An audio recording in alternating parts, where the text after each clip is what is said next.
So India versus south Africa की one day series शुरू हो चुकी है और बड़ा ज़बरदस्त स्टार्ट हुआ। मैच ओवरऑल अगर देखने के लिहाज से तो बड़ा ज़बरदस्त था, but I think at the end आपको क्या लगता है, मतलब मैच जब पहली इनिंग खत्म हुई उसके बाद मेरा जो कंसर्न ये था कि इंडिया की बॉलिंग क्या ये टोटल बचा सकती है, और वो कंसर्न एंड पे भी ठीक साबित हुआ। ये बहुत ही घटिया बॉलिंग है इंडिया की, और वो उस पर गुस्सा चढ़ रहा था कि कर क्या रहे हैं ये।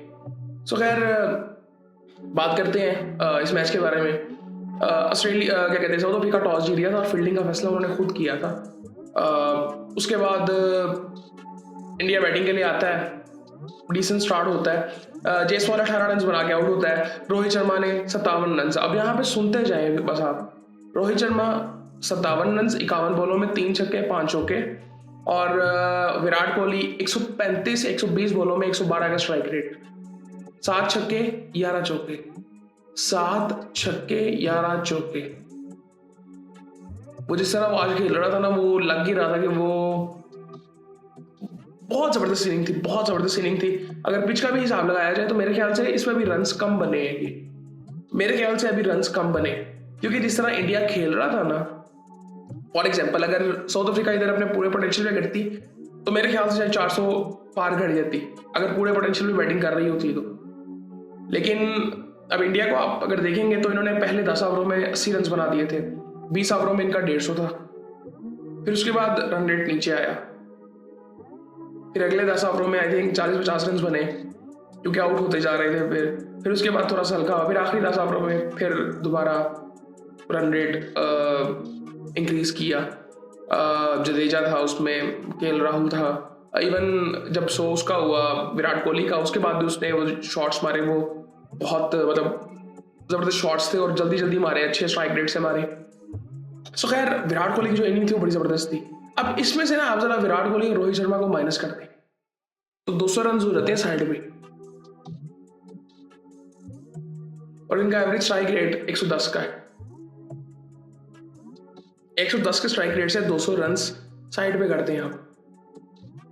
ये फर्क पड़ा इनके क्या कहते हैं टेस्ट फॉर्मेट पे। इवन ये जो आपको T20 में भी नजर आ रहा है ना, ये T20 में भी आने वाले टाइम में आपको नजर आना शुरू हो जाएगा कि ये एक बबल इनका बना था और वो फट जाएगा। और आई थिंक आज जब ये फील्डिंग कर रहे थे, साउथ अफ्रीका बैटिंग कर रहा था, तो इनको तो वो जब मार पड़ रही थी, वो रोहित शर्मा और केएल राहुल की जब बातचीत शुरू हुई और उसके बाद जो चेंजेस किए फील्डिंग में, वो साफ नजर आ रहा है कि इनको भी इनकी जरूरत है, ये रेडी नहीं है अभी बाकी सारे। और केएल राहुल इतना लेट क्यों आ रहा है बैटिंग करने? वॉशिंगटन सुंदर मेरी समझ से बाहर है कि वो इधर खेल क्यों रहा है इस नंबर पे। सो खैर ऋतुराज गायकवाड़ खेल रहा था, अब ये ओपनर है तो ये चौथे नंबर पे खेल रहा है। मैं ये नहीं कह रहा कि अब जाहिर बात है जगह ही ऐसे बनती है, लेकिन तिलक वर्मा बाहर बैठा हुआ था। सो खैर ये जल्दी आउट हो गया था। वॉशिंगटन सुंदर ने 13 रन बनाए। अब वो आ रहा है केएल राहुल से पहले, इवन जडेजा से भी पहले। सो केएल राहुल को तो आई थिंक उतना लेट नहीं खेलना चाहिए, उस बेचारे पे और प्रेशर। वो उसको खिलाया ऐसे जाता है कि उसको पता चलता है कि उसको मौके तो मिलते जा रहे हैं, बट मौके भी ऐसे मिलते हैं कि उसको पकड़ा होता है हर जगह से। सो खैर आई थिंक उसको ऊपर ही खेलना चाहिए, ये सुंदर को नीचे खेलना चाहिए, और ये केएल राहुल को ऊपर। कप्तान तो वो है इस सीरीज में, क्योंकि वो शुभमन गिल साहब नहीं है। अब शुभमन गिल आएगा तो कौन बाहर होगा? गायकवाड़ होगा बाहर। यहाँ पे अगर देखें तो चौथे नंबर पे गायकवाड़ आया है, तो वो बाहर होगा, तो फिर सुंदर क्या इसी नंबर पे खेलेगा? ये हरकतें पहले टेस्ट में भी होती रही हैं, इवन T20 में भी होती रही हैं, वनडेज में भी गंभीर साहब करते रहे हैं। गंभीर साहब की स्टेटमेंट्स इतनी अजीब सी होती हैं कई दफ़ा, वो आजकल वो चल रही है ना कि पहले उन्होंने क्या कहा था सेम चीज़ के बारे में, आज वो क्या कह रहे हैं। सो खैर ये सारा कुछ होता रहा। जडेजा ने 32 रन बनाए 20 बॉलों में 160 के स्ट्राइक रेट से, 1 छक्का 2 चौके लगाए उसने। केएल राहुल ने 60 रन बनाए 56 बॉलों में। अब ये भी शुरू में फंस रहा था, एक टाइम पे इसके आई थिंक 15-20 रन थे 35 बॉलों में। वो उसका जाहिर बात है वो सामने कोहली खड़ा हुआ था, वो अब उसने लेके चलना था। सुंदर साहब तो आउट हो गए, चले गए थे, तो इसके बाद सिर्फ जडेजा ही था। सो आई थिंक ये थोड़ा सा यहाँ पे इनको देखना चाहिए। और एट द एंड मुझे जब ये मैच खत्म हुआ तो मुझे लगा कि यार रोहित शर्मा को देखे तो मुझे लगा यार ये कर क्या रहे हैं। इंडियन टीम के बारे में मैं बात कर रहा हूँ कि यार हमसे अगर ये भी डिफेंड नहीं हो रहा तो फिर हमारी हालत बुरी है। बॉलिंग बहुत ही घटिया है, बहुत घटिया। वो पहले 2 आउट से आप ये ना कह दें कि जी हर्षित राणा पता नहीं क्या उसने कर दिया, नहीं वो मतलब ऐसा कुछ कोई बॉल नहीं था कि 10 दफा करेगा तो 8 दफा आउट करेगा, ऐसा कुछ नहीं था। वो किल्टन भी आई थिंक वो थोड़ा सा शायद उस मूड में नहीं था, वरना किल्टन भी आउट होता नहीं अब जिस तरह वो खेलता है अब। सो ये तो इनके 11 पे अभी 3 आउट थे तो वो 350 तक पहुंच गए हैं। वो 3 आउट ना हुए होते हैं, उनके मेन बैट्समैन थे, बबूमा नहीं था अभी इनका। सो खैर बहुत ज़्यादा क्वेश्चन मार्क है इंडिया के लिए। ये बिल्कुल सीधा सा मैच है विराट कोहली के नाम, वो उसकी वजह से ये मैच जीत गए। अदरवाइज ये 135 और ये 50 इसका ना आया होता तो इनसे 250 भी नहीं होना था, 250 मुश्किल से होना था इनसे। और बॉलिंग का तो बहुत ज़्यादा गैप है, बहुत ज़्यादा गैप है, बिल्कुल फजूल सी बॉलिंग है इनकी। सो हार्दिक पांड्या किधर है? मेरे ख्याल से 450 एक टाइम पे ऐसे लग रहा था कि 450 इनको करने चाहिए एटलीस्ट। हार्दिक पांड्या की उस वक्त जरूरत थी, जडेजा और केएल राहुल उस वक्त लगे हुए थे। सो खैर मुझे मैं आपको सीरियसली बताऊं, मुझे गुस्सा इन पे चढ़ रहा था कि कर क्या रहे हैं ये। एक तो बॉलिंग बहुत ही अजीब सी थी। खैर ये अगर फॉलो फिगर्स आपको थोड़ी सी बताऊं, पहली 25 पे गिरती है, दूसरी 161 पे गिरती है, तीसरी 183 पे गिरती है जिसपे गायकवाड़ आउट होता है। फिर चौथी जो सुंदर आउट होता है वो 200 पे गिरती है, पांचवी 276 पे गिरती है जो कोहली आउट होता है। ये तो अभी शुगर करने के कोहली उस वक्त आउट होता है, कोहली अगर पहले आउट हो गया था तो कोई पता नहीं है वहां से कोलैप्स कर जाते। उनकी बॉलिंग की अगर बात करें तो 2 आउट किए हैं जी, जैनसन ने, बर्गर ने, बोश ने, बाटमैन ने, थोड़े थोड़े महंगे साबित हुए हैं। लेकिन यार बैटिंग पिच थी, बहुत बैटिंग पिच थी, ये 400 वाला पिच था और साउथ अफ्रीका बैटिंग के लिए आता है तो उनके टॉप 3 आउट हो जाते हैं, एडन मार्करम, रिकल्टन और क्विंटन डिकॉक, जो कि इनके मेन 3 प्लेयर्स हैं। बाकी तो मैं कहूँगा कि वो तो सारे अभी वो सीनियर भी नहीं है, ये सीनियर यही थे। सो उसके बाद ब्रिट्स की आता है वो 72, वो काफ़ी देर तक खड़ा रहता है एंड तक। सो उसके बाद डिजोर्जी 39 रन, ये भी खड़ा रहता तो मैच बहुत आगे चला जाना था और शायद ये इंडिया में मैच हार जाता। 37 रन ब्रेविस ने भी बनाए थे, मार्को एंसन ने 70 रन बना दिए कि इसने तो पता नहीं इनसे बदला किस चीज़ का लेना है। 39 बॉलों में 70 रन बनाए, 180 का स्ट्राइक रेट, 3 छक्के 8 चौके उसने लगाए। और कॉर्बिन बोश ने फिर आगे 67 रन बना दिए 51 बॉलों पे। ये ऑलराउंडर है ना मार्को एंसन और कॉर्बिन बोश। फिर अब ये कंडीशंस है उनके होम से तो वो इस तरह से परफॉर्म कर रहे हैं, पर पूरा वो बॉलर है। मार्को एंसन पूरा बॉलर है, कॉर्बिन बोश पूरा बॉलर है, वो बॉलिंग करता है ना, वो 140 प्लस पे बॉल करता है, 145 पे दोनों बॉल कर रहे होते हैं और फिर बैटिंग इस तरह से आगे करते हैं। खैर बाकी इनके बॉलर्स ने भी ऐड किया जो कि करते हैं इनके हमेशा से ऐसे बॉलर, डेल स्टेन आप देख लें, रबाडा को देख लें, ये सब बैटिंग से भी अपनी कंट्रीब्यूशन करते हैं। 17 रन इन्होंने भी बनाए, बर्गर ने भी और सुब्रायन ने भी।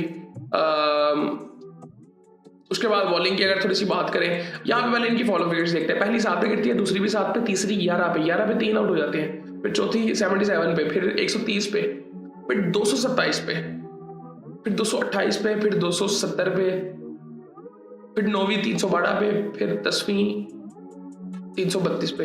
यानी कि इनके 7 आउट थे 228 पे, 228 पे इनके 7 आउट थे।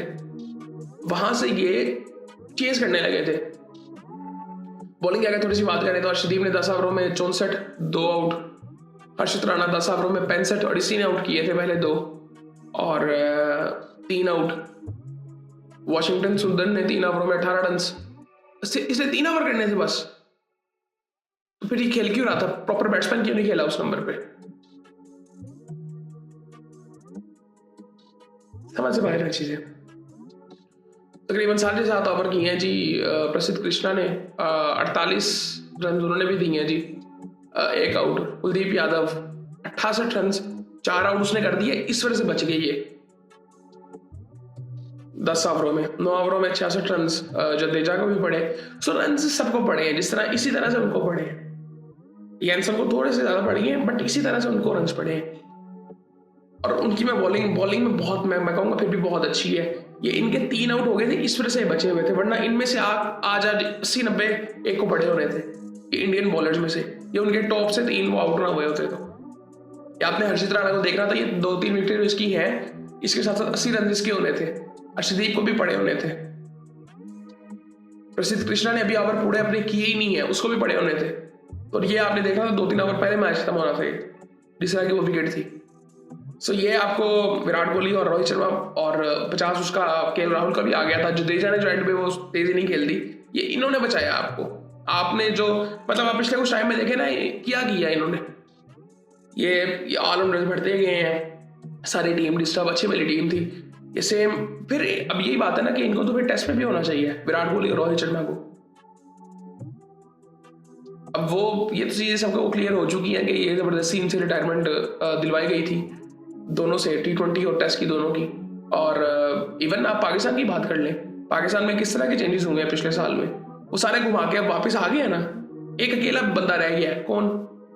मोहम्मद रिजवान, कोई पता नहीं वो भी आ जाए।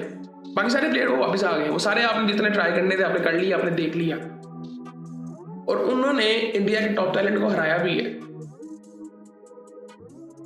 लेकिन एट द एंड आप वापस यहाँ पे आए हो कि आपके जो प्लेयर्स हैं उन्होंने खेलना है आस्ता आस्ता। टीमें ऐसे नहीं बनती कि आप ठीक है आपको 15 प्लेयर्स खेल रहे हैं, आप 15 में से 2 रख लें, बाकी सबको नए प्लेयर्स लें, ऐसे नहीं होता। उन 15 प्लेयर्स में 2-3 ही आते हैं नए, फिर वो ग्रूम होते हैं, फिर उनमें जो परफॉर्म करता रहता है वो रहता है, बाकी बाहर हो जाते हैं। इसी तरह एक दो प्लेयर्स चेंज होते हैं पूरे स्क्वाड में। सो खैर अभी तो फिलहाल पाकिस्तान की कंडीशंस तो काफ़ी बेहतर है। आई थिंक अभी जो पाकिस्तान की सीरीज़ है ऑस्ट्रेलिया के साथ है, श्रीलंका के साथ है, श्रीलंका में वो बड़ी इंपॉर्टेंट सीरीज़ है और पाकिस्तान को उससे बड़ा फायदा होगा। लेकिन ये अभी इंडिया वाले मैच की अगर बात करें तो ये ठीक है, बड़ा मज़ा आया देखने का, बट क्राउड बैठा रहा। अब क्राउड को आप देखें, क्राउड कितनी देर से वो खामोश बैठा हुआ था, क्योंकि इंडिया के हाथ में नहीं था मैच, मार इनको बढ़ती जा रही थी। सो ये आई थिंक थोड़ा सा सोचना पड़ेगा। अब इनकी स्क्वाड की भी अगर बात करें, इनके स्क्वाड में भी आई थिंक बाहर बुमराह भी नहीं बैठा हुआ, हार्दिक पांड्या भी नहीं है। क्यों नहीं है? मेरी समझ से बाहर क्यों नहीं है? अजीब सा स्क्वाड है वो। ये तो मेरे ख्याल से इंजर्ड है, उसको भी होना चाहिए था। अगर वो होगा तो फिर तो सुंदर तो नहीं होगा, फिर या केएल राहुल नहीं फिर होगा, पता नहीं क्या इन्होंने करना है। सो ये सूरत हाल है जी। पहला मैच जीत गई है, अब दूसरा देखते हैं कि दूसरा पिच किस तरह की है। सो आई थिंक वो साउथ अफ्रीका अपने पूरे कॉन्फिडेंस में होगी कि उनको अब समझ, उन्होंने एक दफ़ा देखना था इनको, अब वो पूरे आई थिंक वो बेहतर आएगी या तो फिर नहीं आएगी, या तो वो हारती जाएगी या तो वो बड़े बेहतर मूड में आएगी दूसरे वनडे में। सो ये सूरत हाल है जी। बाकी फिर आपसे बाद में बात होती है।